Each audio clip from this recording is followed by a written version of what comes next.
Hello बच्चों, आपका एक बार फिर स्वागत है आपके अपने चैनल केमिस्ट्री में, जहाँ आप सीखते हैं साइंस के हर टॉपिक का सही एवं सटीक जवाब। जैसा कि हमने प्रीवियस वीडियो में देखा था अम्ल, ठीक, तो अम्ल में पढ़े थे अम्ल के भौतिक गुण, रासायनिक गुण तथा उनके द्वारा होने वाली अपक्रिया। आज हम पढ़ेंगे अम्लों के गुण। तो अम्लों के गुण क्या होते हैं, अम्लों के उपयोग क्या होते हैं, अम्लों के उपयोग पढ़ेंगे। तो अम्ल का उपयोग कहाँ कहाँ किया जाता है। सबसे पहले तो अम्ल का उपयोग निम्नलिखित है। क्या है? निम्नलिखित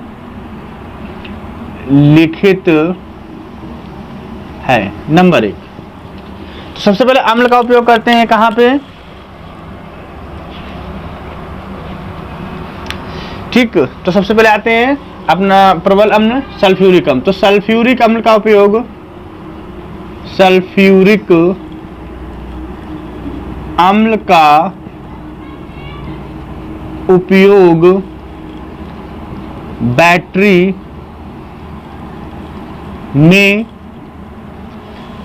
में जो लेड की होती हैं, किसकी होती हैं? लेड बैटरी होती है, उसमें यूज करते हैं ना। सल्फ्यूरिक अम्ल का प्रयोग लेड बैटरी में करते हैं तथा इनका प्रयोग पेट्रोलियम उद्योग,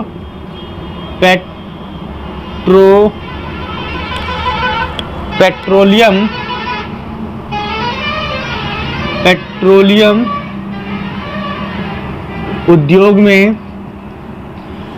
उद्योग में करते हैं तथा प्लास्टिक में करते हैं। प्लास्टिक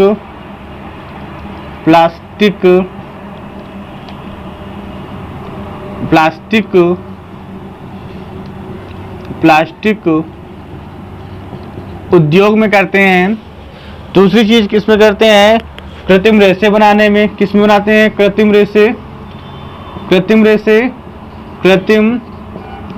रेशे वह क्या करते हैं? उर्वरक, जो हमारी खाद वगैरह होती है जिसको हम लोग बोलते हैं उर्वरक उद्योग में करते हैं। उर्वरक आप सोचते हैं उर्वरक को खाद भी बोला जाता है। जैसे गांव में हम लोग जानते हैं खाद जो हम लोग यूज करते हैं, यूरिया, अमोनिया वगैरह, ये खाद होती है आपकी, में भी इसका यूज करते हैं। नंबर 2 देखेंगे, ठीक, नाइट्रिक अम्ल, इसका फॉर्मूला होता है HNO3, जिसे हम लोग सोरे के अम्ल के नाम से भी जानते हैं। इसका उपयोग कहाँ करते हैं?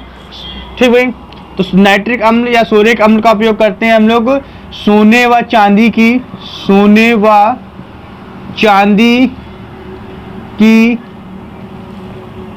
धातुओं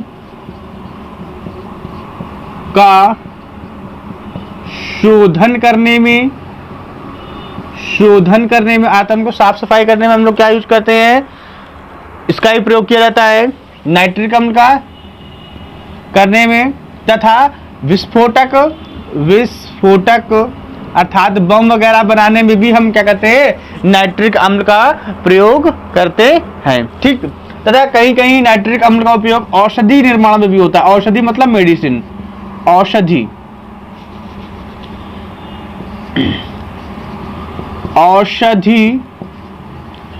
निर्माण में भी इसका यूज करते हैं। किसका? नाइट्रिक अम्ल का उपयोग हम लोग क्या करते हैं? औषधि निर्माण में भी करते हैं। तो उपयोग में ही देखते हैं हाइड्रोक्लोरिक अम्ल, जिसे हम लोग next heading is there HCl, hydrochloric अम्ल, या इसे हम नमक के अम्ल के नाम से भी जानते हैं। इसका उपयोग HCl का उपयोग वस्त्र उद्योग में करते हैं। किसमें करते हैं? वस्त्र उद्योग में भी इसका HCl का यूज करते हैं तथा क्योंकि इसमें जो कलाई वगैरह की जाती है, वस्त्रों पे रंगाई वगाई की जाती है, वो भी कलाई करने में तथा धातु व अन्य धातुओं से बनी वस्तुओं को साफ करने में भी हम अम्ल का उपयोग करते हैं। किसका? अम्ल का उपयोग करते हैं। यही अम्ल जो आपका हमने लिख रखा हो, HCl का यूज करते हैं। जंग वंग भी छुटाना हो, ठीक है, जंग वगैरह लगी हुई गेट में, उसको भी छुटाने के लिए हम क्या करते हैं? HCl का भी उपयोग करते हैं। आई होप आपको अम्ल से संबंधित सारी समस्याएं दूर हो चुकी होंगी। अब आप आसानी से अम्ल को पहचान सकते हैं, है ना। तो हमने आपको अम्ल को पहचानने के लिए ट्रिक भी बताई थी, जो कि थी अनिल। अम्ल क्या करते हैं? नीले न्यूट्रल को लाल कर देते हैं। ठीक, तो हमने इसको पढ़ा। अगर वीडियो आपको अच्छा लगता है तो वीडियो को लाइक कीजिए, चैनल को सब्सक्राइब कीजिए तथा अपने दोस्तों में शेयर भी कीजिए। ठीक, अब हम जानते हैं क्षार। अब क्षार कैसे, जैसे हम तो अब समझ जाएंगे कि अम्ल ये चीज होती है, या क्षारक, या हम क्षार कैसे पहचानेंगे? तो हम जानते हैं क्षार या इसको क्षारक को भी जानते हैं, क्षारक।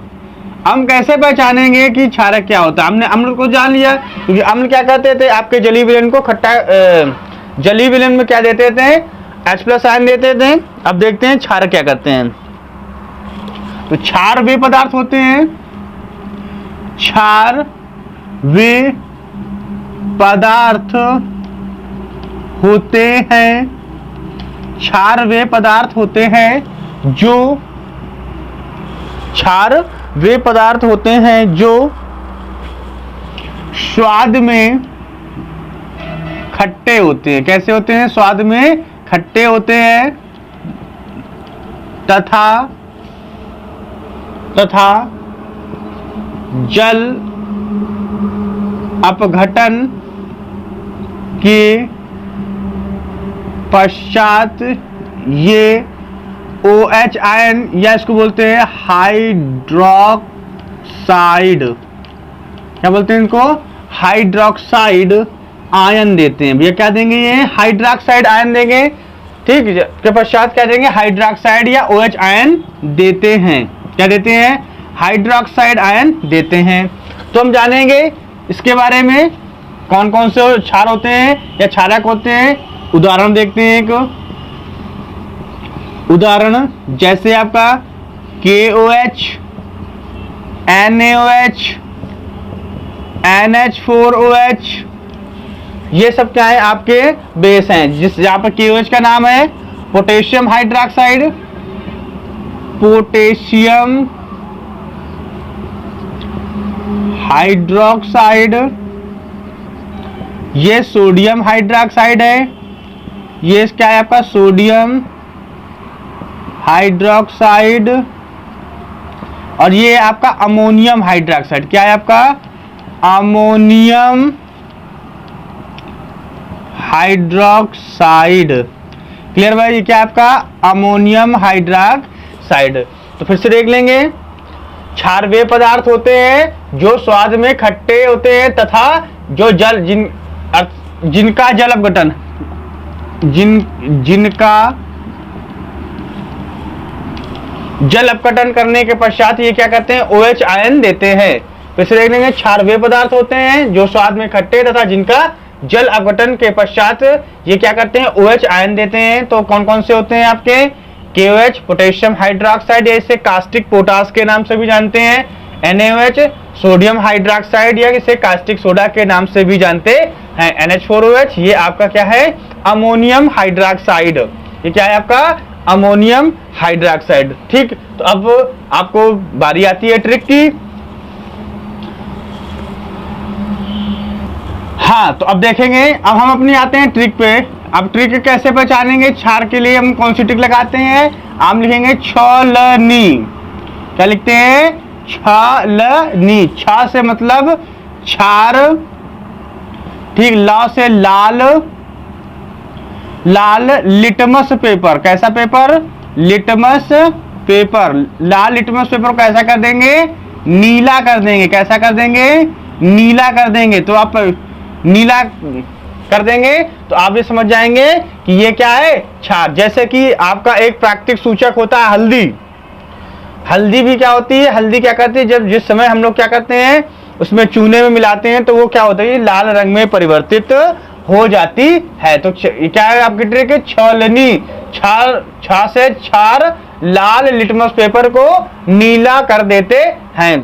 ठीक भाई, तो आप आई होप अब आपको अम्ल तथा क्षार को समझने में किसी भी प्रकार की समस्या नहीं होगी। अब देखते हैं क्षारकों के प्रकार। जैसे हम लोगों ने अम्लों के प्रकार देखे तो वैसे देखेंगे क्षारकों के प्रकार।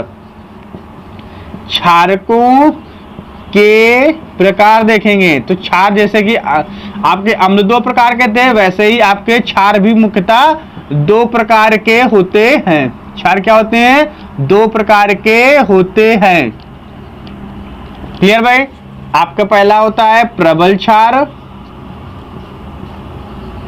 प्रबल क्षार, तथा सेकंड होता है दुर्बल क्षार। क्या होता है आपका, दुर्बल क्षार। क्या होता है आपका, दुर्बल क्षार। प्रबल क्षार, अब प्रबल क्षार होते क्या हैं, क्लियर। तो देखेंगे प्रबल क्षार जैसा कि हमारे अम्ल थे तो वे क्षार जो जल में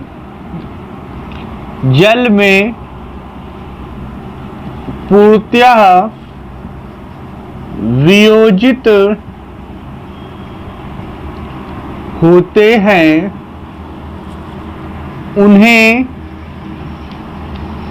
उन्हें प्रबल क्षार कहते हैं। जैसे देखते हैं कौन कौन से होते हैं भैया जी आपके प्रबल क्षार। जैसे आपका था KOH,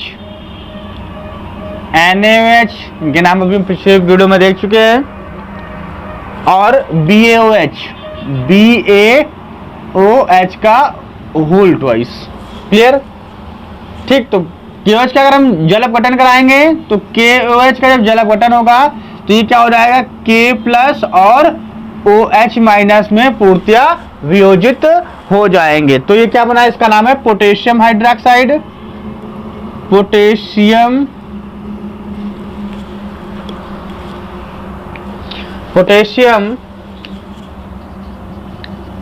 हाइड्रोक्साइड,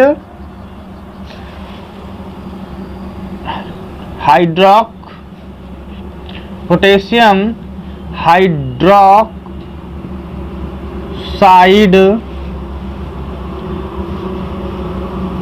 पोटेशियम हाइड्रोक्साइड, ये पोटेशियम आयन हो जाएगा, पोटेशियम आयन, और इसका नाम है हाइड्रोक्साइड आयन। हाइड्रोक्साइड आयन, ये क्या हो जाएगा आपका हाइड्रोक्साइड आयन। ठीक है, तो आयन क्या होते हैं, आयन वे होते हैं जिनके पास क्या होता है, या तो उन्होंने इलेक्ट्रॉन का त्याग किया होता है या उन्होंने इलेक्ट्रॉन को ग्रहण किया होता है, तो ये क्या कहलाते हैं, आपके आयन का निर्माण करते हैं। और ये जो आपको चिन्ह दिख रहा हुआ है ये उत्क्रमणीय का चिन्ह है, अर्थात अपक्रियाएं दोनों ओर संपन्न हो सकती हैं। जब आप आगे कक्षाओं में जाएंगे तो आप ये जानेंगे कि उत्क्रमणीय तथा अनुत्क्रमणीय अपक्रियाएं क्या होती हैं। ठीक, तो आप एक बार फिर से देख लेंगे। क्षार वे होते हैं जो जल में पूर्णतः वियोजित होते हैं, उन्हें प्रबल क्या बोलते हैं, क्षार कहते हैं।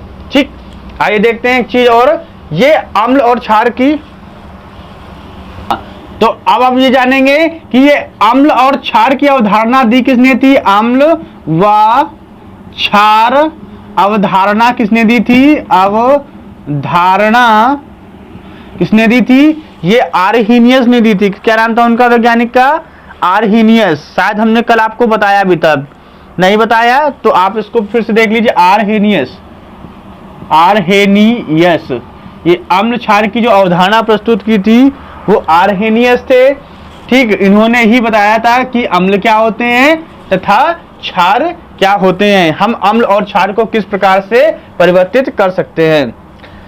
ठीक भाई, जैसा कि हमने पहले बताया था कि अगर आपको वीडियो अच्छा लगे तो वीडियो को लाइक, शेयर व सब्सक्राइब भी